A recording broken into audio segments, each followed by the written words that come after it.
Very sweet नमस्ते and warm welcome दोस्तों, कैसे हैं आप सभी। आई होप आप सभी बहुत ही अच्छे स्वस्थ मस्त होंगे।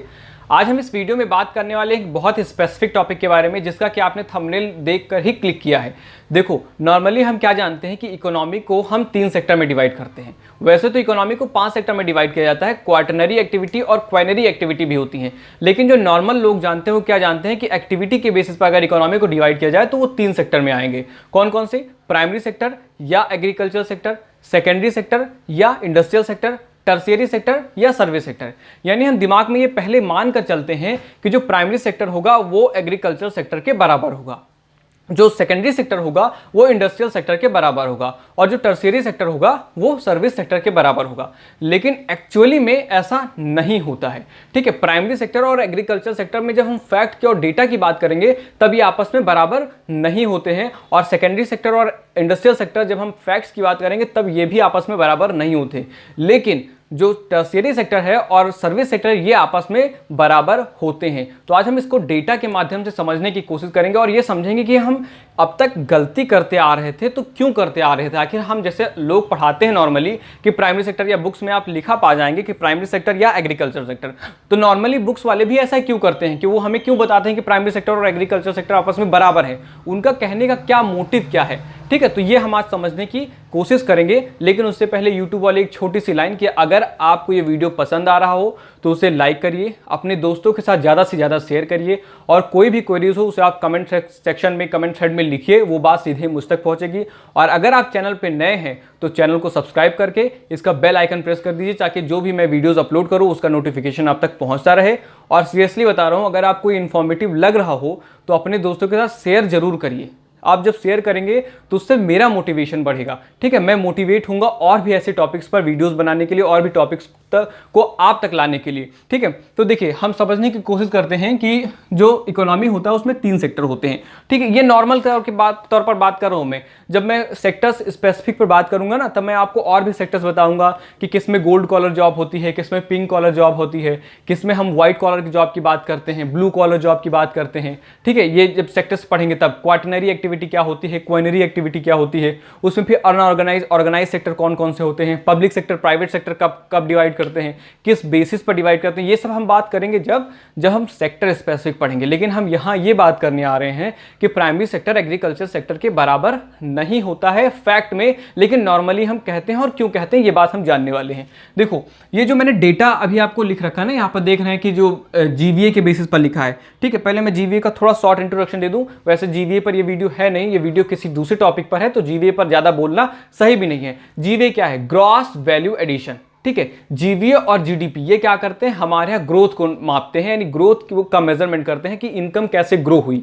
ठीक है, जब जीडीपी की बात करते हैं तो जीडीपी पूरे होल इकोनॉमी को देखता है, यानी एक चश्मा लगाकर पूरी इकोनॉमी को इकट्ठे देखेगा कि पूरी इकोनॉमी में क्या हुआ। लेकिन जब जीवीए की बात करते हैं, हम जब यहाँ जीवीए की बात करते हैं, जीवीए क्या करता है? ये सेक्टर स्पेसिफिक देखता है, यानी सेक्टर्स में कितनी ग्रोथ हुई, यानी प्राइमरी सेक्टर में कितनी हुई, सेकेंडरी सेक्टर में कितनी हुई, या इंडस्ट्रियल सेक्टर में कितनी हुई, सर्विस सेक्टर में कितनी हुई। तो जो जीवीए है वो सेक्टर स्पेसिफिक चीजों को देखता है। और दूसरा अंतर क्या है? जीडीपी क्या करता है? कंज्यूमर साइड से इनकम मेजरमेंट करता है, जबकि जीवीए क्या करता है? जीवीए प्रोड्यूसर साइड से, यानी जो अंबानी साइड से अगर कोई मापेगा तो वो होंगे जीवीए, यानी ग्रॉस वैल्यू एडिशन। और जीडीपी क्या, अगर मेरे साइड से कोई मापेगा तो वो कौन होगा? वो जीडीपी होगा। ठीक है, नॉर्मली मैं बता रहा हूं अंतर। एक बेसिक प्राइस की जब बात करते हैं तो बेसिक प्राइस और कुछ नहीं, नॉर्मली अभी यहां समझिए कि कांस्टेंट प्राइस पर, कांस्टेंट प्राइस पे यानी बेस ईयर प्राइस पर। ठीक है, बेसिक प्राइस नॉर्मली क्या होता है? टैक्सेस को घटा देते हैं, सब्सिडीज को जोड़ देते हैं, टैक्सेस को जोड़ देते हैं, सब्सिडीज को घटा देते हैं। जीडीपी और जीवीए में जब इंटरेक्शन होता है तो ये सब मतलब काफी टेक्निकल हो जाएगा अगर मैं बताने लगूंगा, तो फिर नॉर्मल जो जिनको मैं समझाना चाह रहा हूं कि क्या बराबर होता है क्या बराबर नहीं होता, उनके फिर सिर से ऊपर चला जाएगा, फिर इकोनॉमिक्स टफ लगने लगेगी। ठीक है, तो नॉर्मली समझो कि जो बेसिक प्राइस यानी कांस्टेंट प्राइस पर, बेसिक प्राइस पर, यानी बेस ईयर प्राइस पर। और हमने डेटा कब का लिया है? हमने 2018-19 का डेटा लिया है। कहां से लिया है? हमने इकोनॉमिक सर्वे से डेटा लिया है। ठीक है, नॉर्मली इकोनॉमिक सर्वे को आप लोग रिफर क्या करिए, आप लोग पढ़ा करिए। और एक चीज मैं बता दूं कि अगर आपने हमारा टेलीग्राम चैनल अभी तक नहीं ज्वाइन किया है, जिसका कि लिंक मैंने डिस्क्रिप्शन बॉक्स में दे रखा है, साथ में अनुराग एजुकेशनल एकेडमी, आप जैसे ही टाइप करोगे आपको चैनल आगे दिख जाएगा। ठीक है, आप उसे ज्वाइन करिए, वहां बहुत सारी इंपॉर्टेंट चीजें पड़ी हुई हैं, आप देखिए और समझिए। ठीक है, तो समझिए, ये मैंने डेटा इकोनॉमिक सर्वे से लिया है, 2018-19 का है, जीवीए के बेसिस पर है, यानी जीवीए में जो सेक्टर्स हैं उनका क्या क्या कंट्रीब्यूशन है। तो नॉर्मली क्या किया हमने, एग्रीकल्चर सेक्टर, ठीक है। जब एग्रीकल्चर सेक्टर की बात करते हैं तो उसमें हम क्या क्या इंक्लूड करते हैं, हम इसमें सबसे पहले इंक्लूड करते हैं एग्रीकल्चर, ठीक। सबसे पहले क्या इंक्लूड करते हैं हम, एग्रीकल्चर इंक्लूड करते हैं, उसमें फॉरेस्ट्री इंक्लूड करते हैं और फिशिंग, ठीक है। यानी जो मछली मारने वाले हैं वो भी इसमें आते हैं, जो जंगल वंगल है वो भी इसमें आता है, और जो एग्रीकल्चर है नॉर्मली वो तो आता ही आता है, ठीक है। और उसका कंट्रीब्यूशन अगर एग्रीकल्चर सेक्टर के बेसिक पर देखें तो 14.39%, यानी कहिए मोटा मोटा कह लीजिए 14% का पूरा योगदान होता है, 14% का जीवीए में कंट्रीब्यूशन होता है, किसका, एग्रीकल्चर सेक्टर का। उसके बाद हम आते हैं सेकंड इंडस्ट्रियल सेक्टर पे। आप ध्यान से सुनते जाना, ठीक है, पैनिक मत करना, आप ध्यान से सुनते जाइए खाली। इंडस्ट्री सेक्टर की जब बात करते हो, इंडस्ट्री सेक्टर में क्या क्या आता है, माइनिंग एंड क्वेरिंग आता है। क्या आता है, माइनिंग एंड क्वेरिंग, ठीक है। तो सबसे पहले माइनिंग क्वेरिंग के में समझ लें, अंतर समझ लें क्या है, ठीक है। माइनिंग देखो क्या है, ये सरफेस है, ठीक है, ये क्या है, ये सरफेस है, ठीक, यानी ये धरती माँ का ऊपरी सतह है, जिसको हम अगर ज्योग्राफी के लैंग्वेज में कहें तो क्रस्ट कह लीजिए, ठीक है, ऊपर का सब ऊपरी क्रस्ट कह लीजिए, अपर क्रस्ट, यानी समझो सतह है, धरती पर जो सतह है, ठीक है। माइनिंग किसको कहेंगे, माइनिंग तब कहेंगे जब हम धरती को खोद कर उसमें से मिनरल्स, ठीक है, कोयला और जितने यूजफुल मटेरियल्स होते हैं, जितने भी अयस्क होते हैं, ओर्स हैं, उन सबको निकालकर उसको हम यूज करें, उसको क्या कहेंगे, उसको हम कहेंगे माइनिंग कहेंगे, ठीक है। और हम क्वेरिंग किसको कहेंगे, क्वेरिंग नॉर्मली क्या होता है, बिना खोदे हुए, ठीक है। नॉर्मली क्या होता है, बड़े बड़े पत्थर पड़े होते हैं, बालू पड़े होते हैं, जिसको सिलिका कहते हैं, सिलिका पड़े होते हैं, नॉर्मली जब हम उनका इस्तेमाल करते हैं तो उसको कहते हैं क्वेरिंग। यानी हम माइनिंग में क्या करते हैं, खुदाई करते हैं, और जो क्वेरिंग में नॉर्मली जो सरफेस पर ऊपर जो भी इंग्रेडिएंट पड़े होते हैं उनको हम इस्तेमाल करते हैं। जैसे बड़े बड़े पत्थर हुए, उन पत्थरों का इस्तेमाल क्या किया हमने, सीमेंट बनाने में कर लिया, ठीक है, उन कंक्रीट बनाने में कर लिया। बालू का इस्तेमाल क्या किया हमने, मकान बनाने में, और इन सब जगहों पर रेत का इस्तेमाल कर लिया। तो वो उस सब के लिए हमें बहुत ज़्यादा खुदाई नहीं करनी पड़ी, बल्कि ऊपरी सतह पर ही हमें मिल गई। और जो माइनिंग हो जाता है उससे क्या हम डिगिंग करते हैं कि हम पर्टिकुलर एक स्पेसिफिक लेंथ के नीचे एक गहराई में जाते हैं और वहां से खोद कर चीज़ों को निकालते हैं, उसको कहते हैं हम माइनिंग। माइनिंग क्वेरिंग समझ में आया। नॉर्मली सिंपल समझो, वैसे तो क्वेरिंग और माइनिंग काफ़ी ज़्यादा मिक्स हो जाता है कभी कभी, लेकिन माइनिंग सिंपल, हम जब धरती खोद कर चीज़ों को निकालते हैं माइनिंग।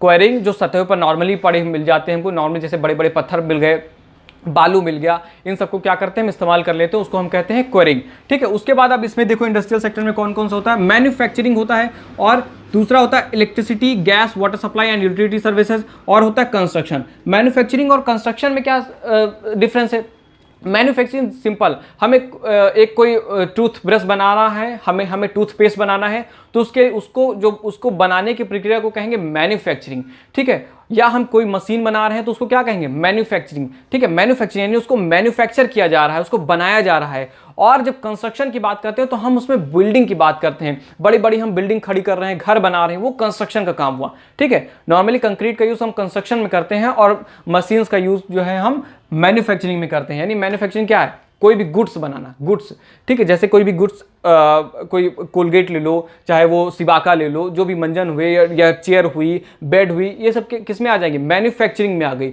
और कंस्ट्रक्शन में कौन सा आ गई, जैसे बिल्डिंग्स आ गई, घर आ गए, ये सब जो है कंस्ट्रक्शन सेक्टर में आएंगे, यानी कंस्ट्रक्शन में इंक्लूड करेंगे इनको, ठीक है। तो जो इंडस्ट्री सेक्टर उसमें कौन कौन से होते हैं, mining and quarrying, manufacturing, electricity, gas, water supply and utility services, और कंस्ट्रक्शन, ठीक है। फिर आते हैं सर्विस सेक्टर में। सर्विस सेक्टर में क्या क्या बात होती है, इसमें ट्रेड शामिल होता है, होटल शामिल होते हैं, ट्रांसपोर्ट शामिल होता है, कम्युनिकेशन, हेलो कौन, हम बोलते, कौन बोलता, हम बोलते, कौन बोलते, हम बोलते, गाना सुना है ना, कम्युनिकेशन, ठीक है। And services related to broadcasting, यानी trade, hotels, transport, communication and services related to broadcasting, financial, real estate and professional services, public administration, defence services and other services को क्या करते हैं हम सर्विस सेक्टर में शामिल करते हैं, या इसको कहते हैं टर्शियरी सेक्टर, ठीक है, सर्विस सेक्टर में शामिल करते हैं।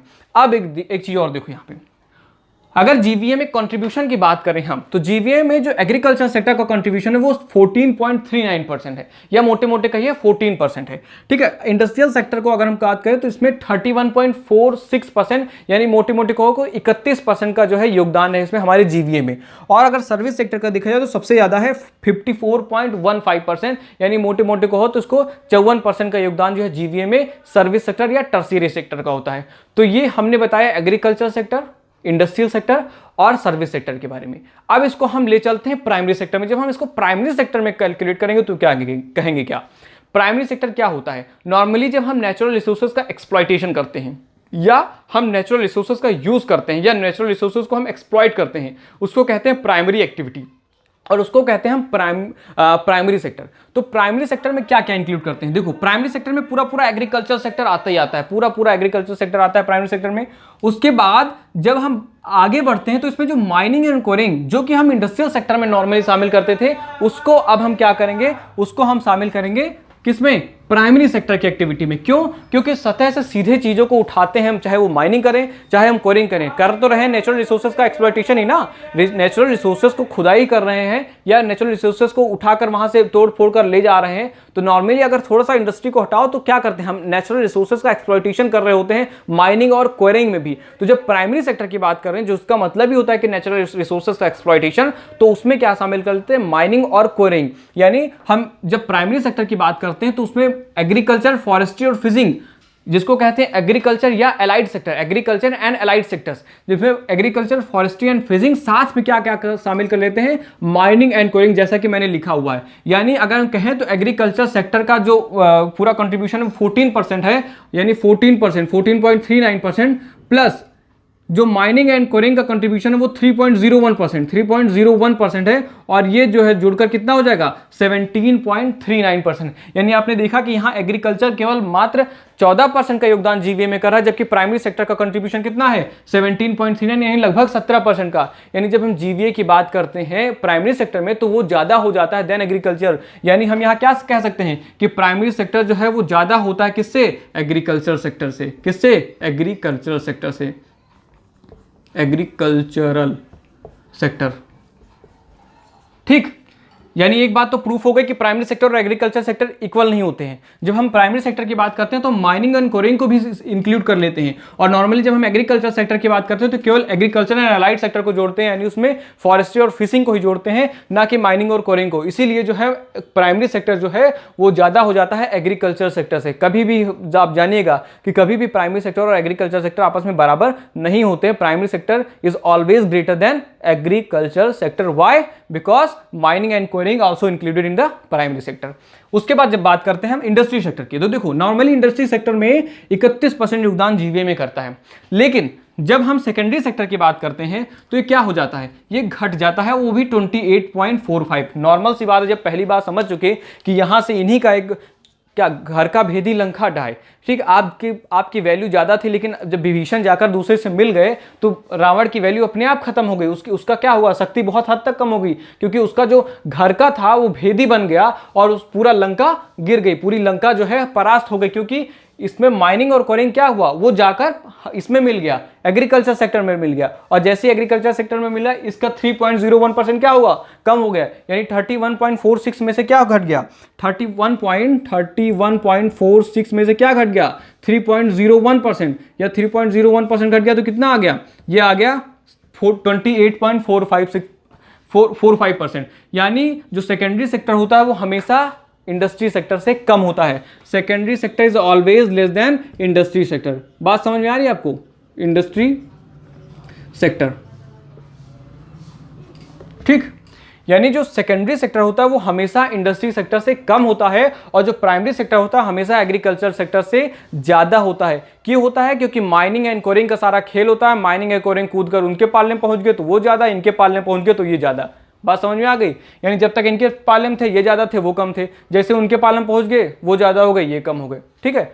फिर जब हम बात करते हैं सर्विस सेक्टर या टर्सरी सेक्टर की, तो नॉर्मल जो भी देखो जितना मैंने लिखा है ना, ये मोटे मोटे सेक्टर्स हैं, और भी सेक्टर्स इसमें शामिल किए जाते हैं। ठीक है, और भी सेक्टर्स इसमें इंक्लूड होते हैं।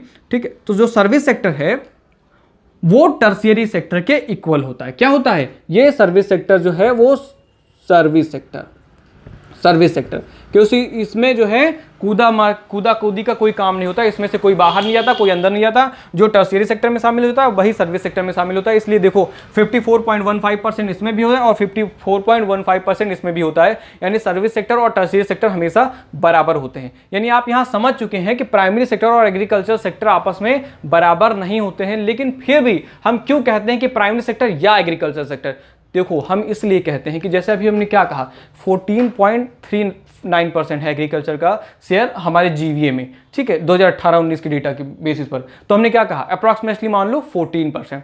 तो नॉर्मली किताबों में क्या लिखा होता है, अप्रॉक्सीमेशन करके लिखा जाता है, यानी हम मोटे तौर पे कह देते हैं कि प्राइमरी सेक्टर या एग्रीकल्चर सेक्टर। क्यों? क्योंकि ज्यादातर तो प्राइमरी सेक्टर में सबसे बड़ा कंपोनेंट किसका है, 14.39% सबसे ज्यादा कंपोनेंट किसका, एग्रीकल्चर सेक्टर का। तो जो हम पढ़ते आ रहे हैं डेफिनेटली वो गलत है, डेफिनेटली वो फैक्टफुल नहीं है, लेकिन अप्रॉक्सीमेशन के तौर पे वो सही है, ठीक है।